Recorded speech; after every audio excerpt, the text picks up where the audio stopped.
Hola mga kachika! So alam nyo ba na may Korean street food na dito sa Barcelona? So nakita namin to sa may Joaquin Costa kung saan nandun yung mga bilihan ng mga gulay, mga Filipino vegetables, ganun.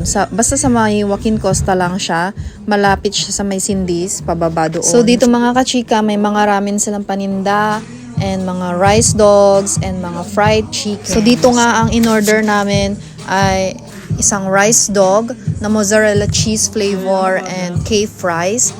And then yung kay Lakay Jeff naman ay fried chicken with cheddar cheese and sweet potato fries.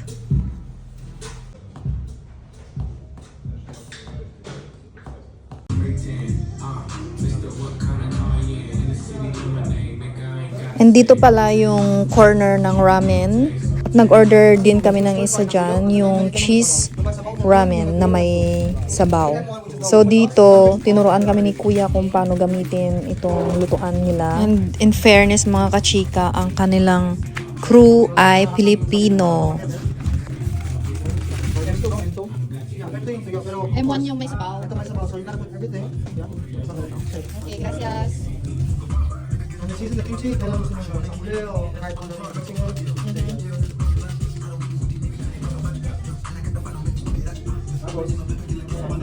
mo na dyan.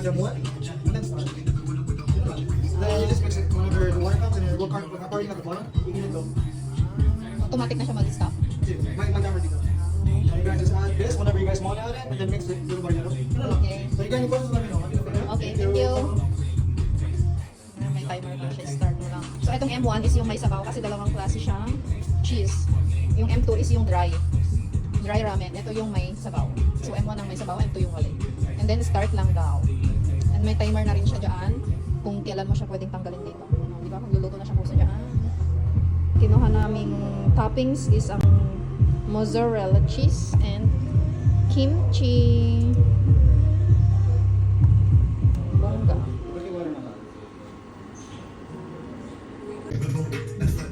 Eating time. Ang sarap. Parang fries dun sa ito yung corner. Yung sour cream. Sarap.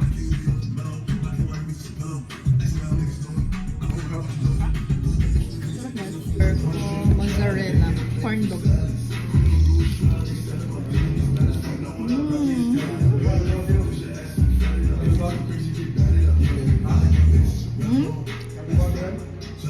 Parents, ang laki ng corn dog nila, oh. Tapos ang sarap, ang daming cheese sa gitna. Sulit guys, ang sarap, promise. Meron ng Korean street food dito sa Barcelona. May tambayan na tayo. Charot.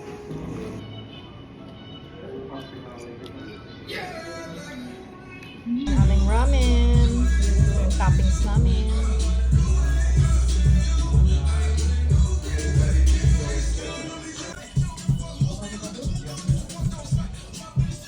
Cheese pa yun. Parang mag-melt.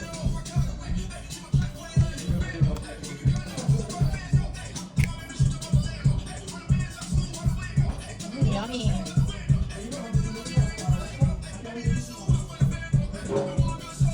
Sarap. Sarap. Chicken, masarap din chicken guys. May cheddar cheese to.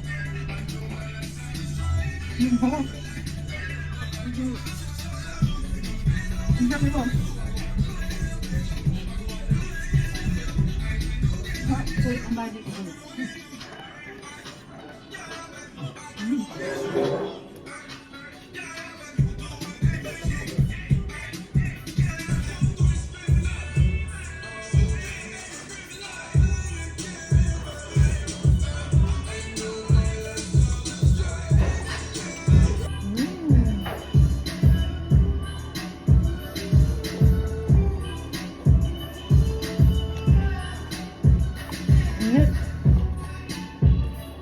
Feel ko pag naka-chopstick.